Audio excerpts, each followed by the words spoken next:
Good day, everyone. I'm Hurley of Warify Reviews here. Back at it again with a review for the uh, Hydees S9 Pro. Yes, not yes, this is the Hydees S9 Pro, not the Marta version or the copper version, the S9 Pro. Okay. This dongle has been out for a while now sa market. Pero this won't be possible na ma-review ko if hindi tayo pinadala ni Hydees nitong unit. So, thank you Hydees uh, for letting me review your units. It's still an honor. It is an honor to review your units. Okay? So, ito siya. Ito yung dongle itself. Ayan, as you can see. Mm-mm. Hydees is one of the brands na master na talaga yung pag-implement and yung paggawa ng dongles, as we all know. Along with the other brands such as the Hebe and Shandling, Tempotech, I guess. Yan. Sila yung mga magagaling talaga sa dongle scene. Okay? Yan. Removable to, by the way. As you can see.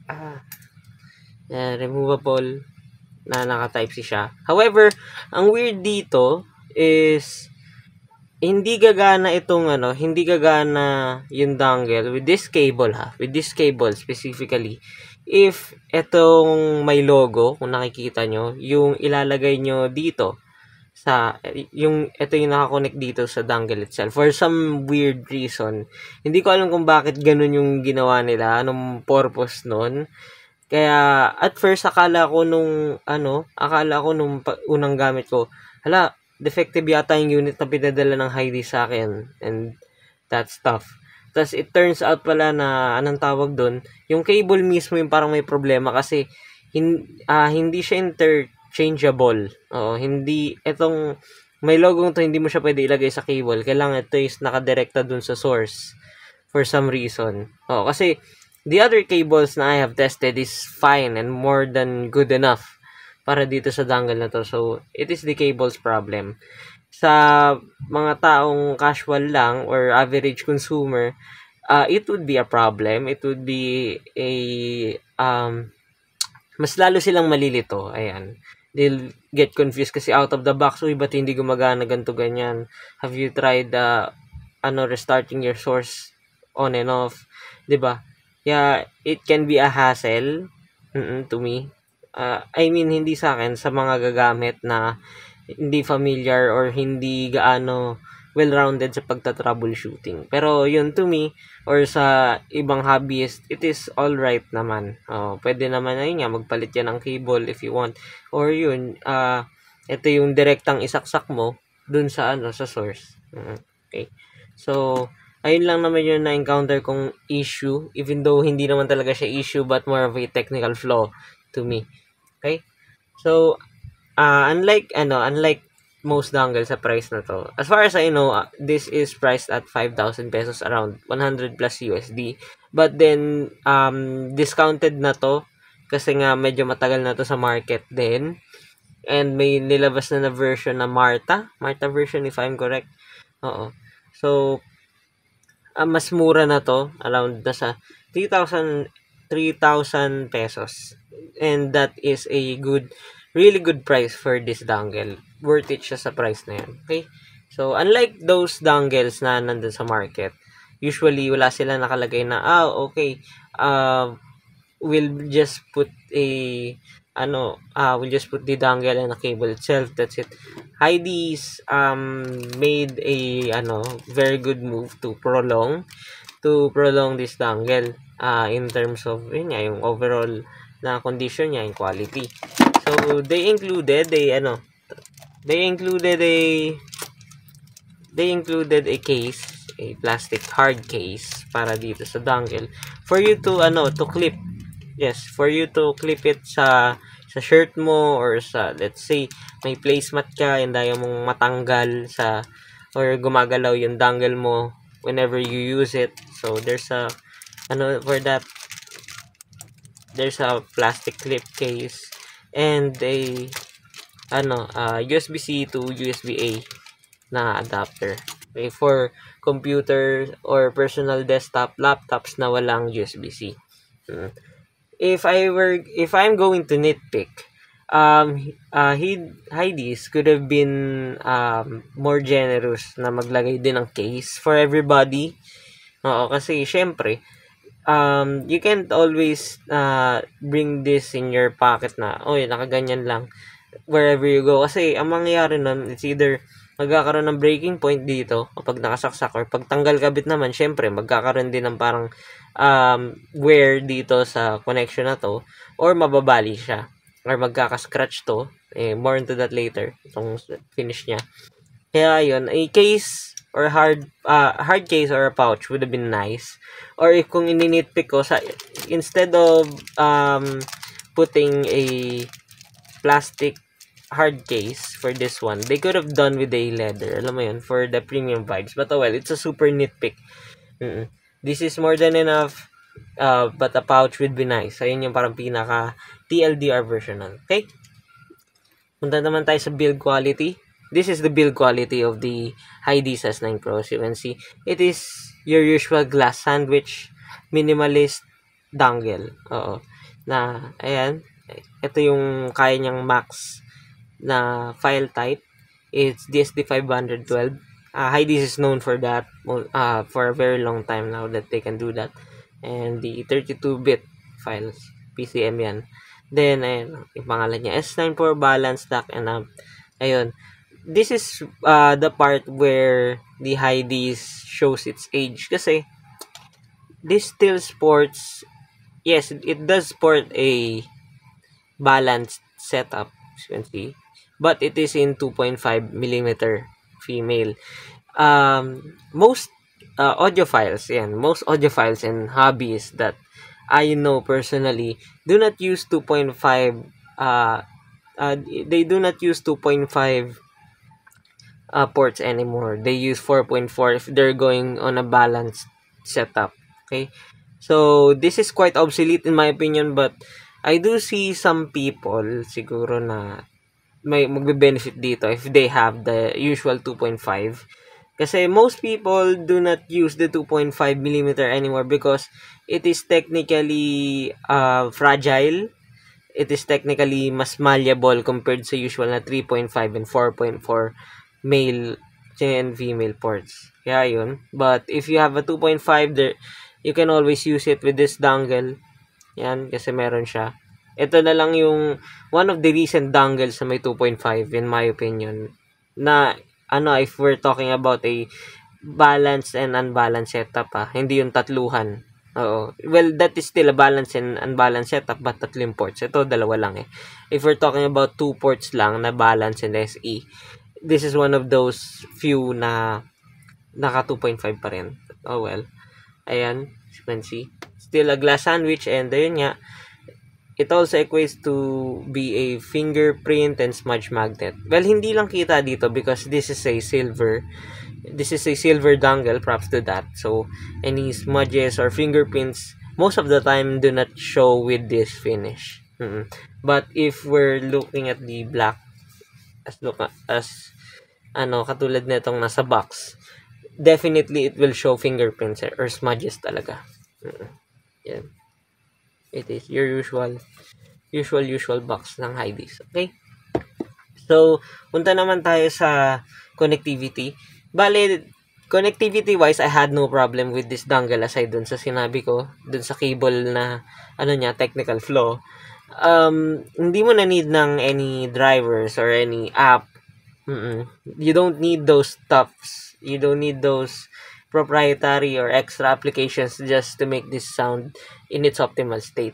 This can be used plug and play talaga, or via madali siya ma-detect via UApp, via Hibi Music, yan, via channeling player. Pero ayun nga, hindi siya na-detect as channeling dongle, of course. Bale, madali lang talaga siya ma-detect. Okay? So ayun, wala kang problema dito in terms of connectivity.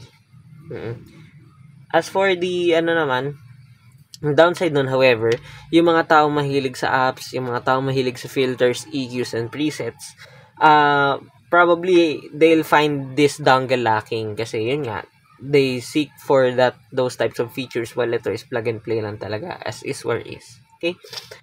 Now, as for the battery consumption, yung battery consumption nito is a bit higher than usual kasi for some reason, yung 3,000 milliamp na phone DAP ko, which is yung Sony, after 1 hour, halos 12%.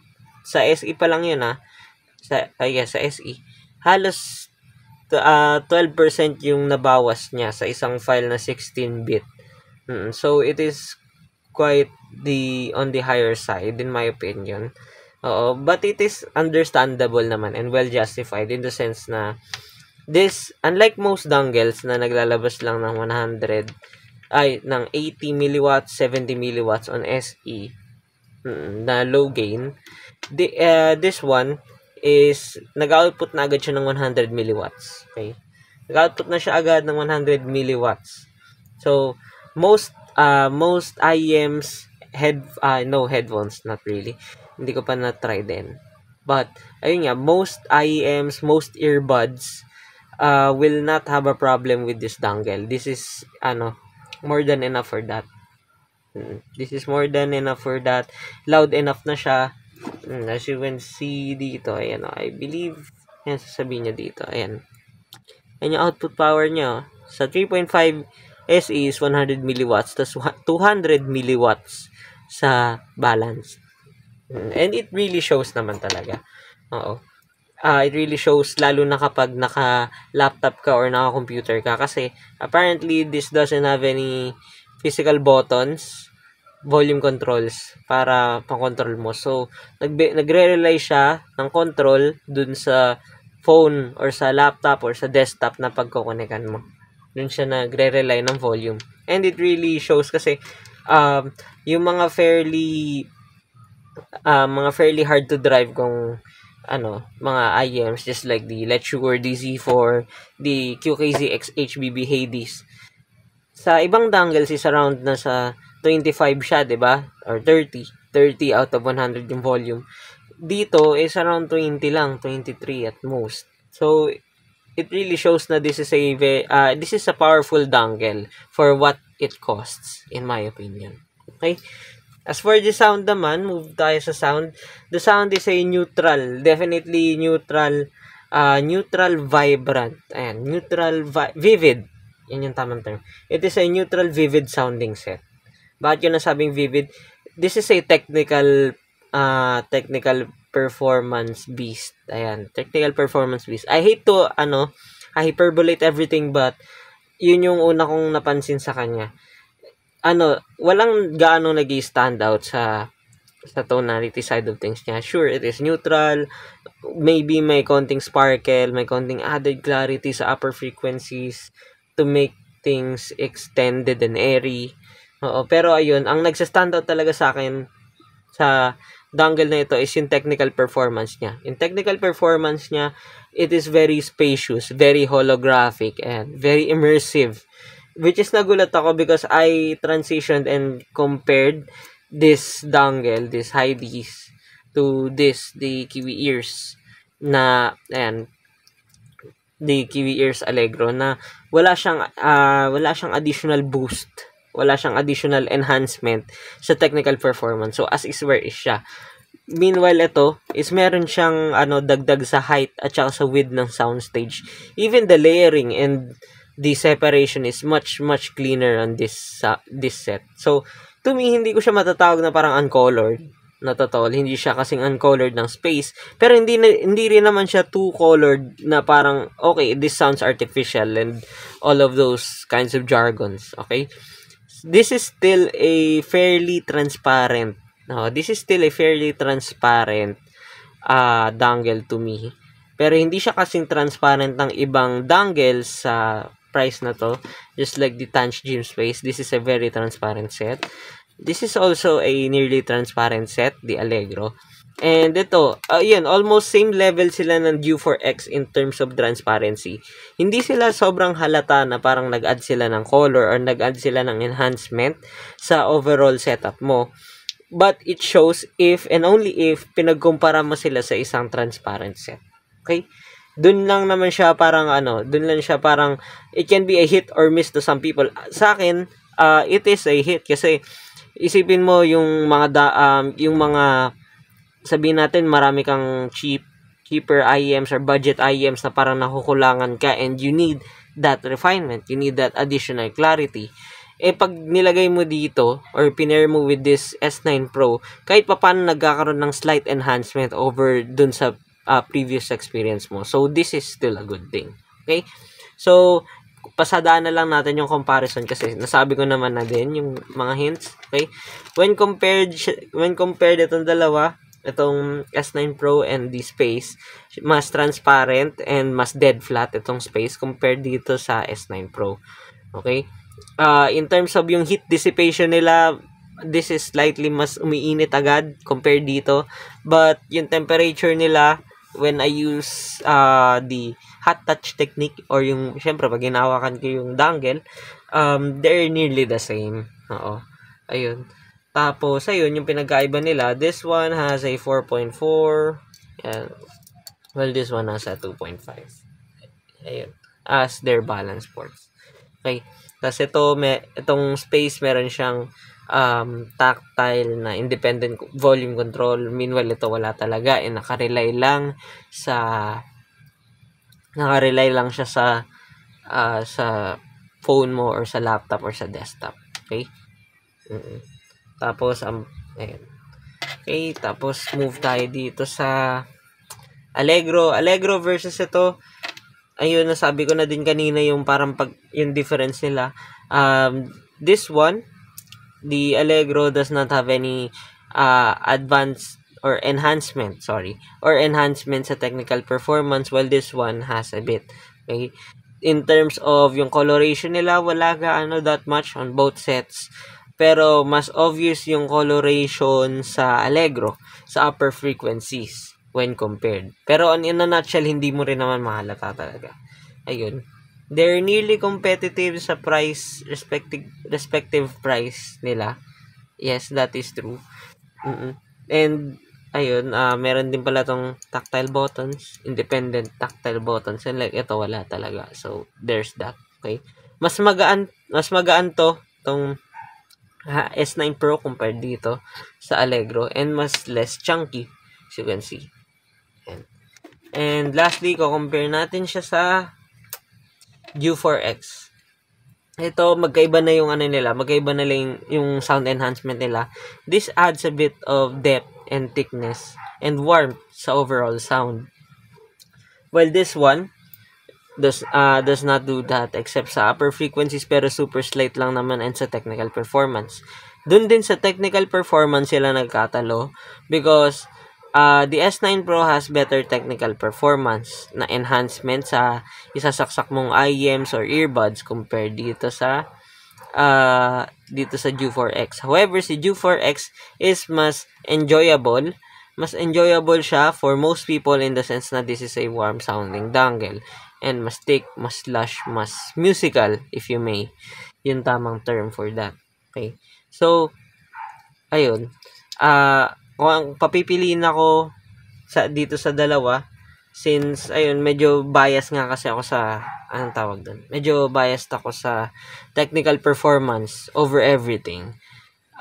In my opinion, I'd go for the Hydys, pero for most people, the U4X will most likely be their choice in the sense na this pairs well with everything talaga. Oo. Unlike neto na, ayun nga, anong tawag doon? Hindi siya forgiving sa underwhelming na source, underwhelming na files, ayan. Hindi siya unforgiving doon. Hindi siya forgiving doon. Okay? So, ayun. Anong verdict natin with these sets? Okay, with these dongles. Okay? Si Hydys S9 Pro, despite being launched years ago, this is still a very competitive dongle, in my opinion. This still sounds so good, talaga. Sa, when you pair it with most IEMs, or even planars kaya. Actually, this is good with planars if you don't mind the planar sheen. I paired this with my Etymotic ER3 SE and it sounds really good to me because I want that unforgiving sound character. if may technical flaws dun sa record na nilagay ko or sa file type na nilagay ko or sa setup na nilagay ko, this shows it really good. And yun nga, meron siyang additional boost or additional enhancement sa technical performance ng mga IEMs like let's say for example, I have a 7 Hz X Crinacle 02 dun sa baba. I'm currently testing it with this dongle, and pag nilalagay mo siya dito, so natitrim down talaga yung bass niya, mas lumilinis. Yung separation resolution niya talaga mas nagiging mas malinis with this dongle. So, in my opinion, this is still a very recommendable dongle despite all of these dongles na nilabas recently. Okay? So, that's my review for the Hydees S9 Pro. This is still available on their website. There's a Marta version for this one, but I haven't tried it personally. I apologize for that one. Pero yun, this is still recommended to me if meron kang 2.5 na balanced setup and may 3.5 ka rin, of course. And that ends my review. Okay? Thank you so much and see you on the next one. Probably ang next one natin is the U4X, of course.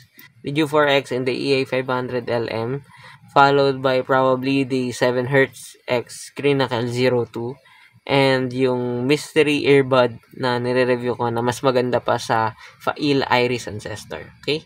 See you on the next one.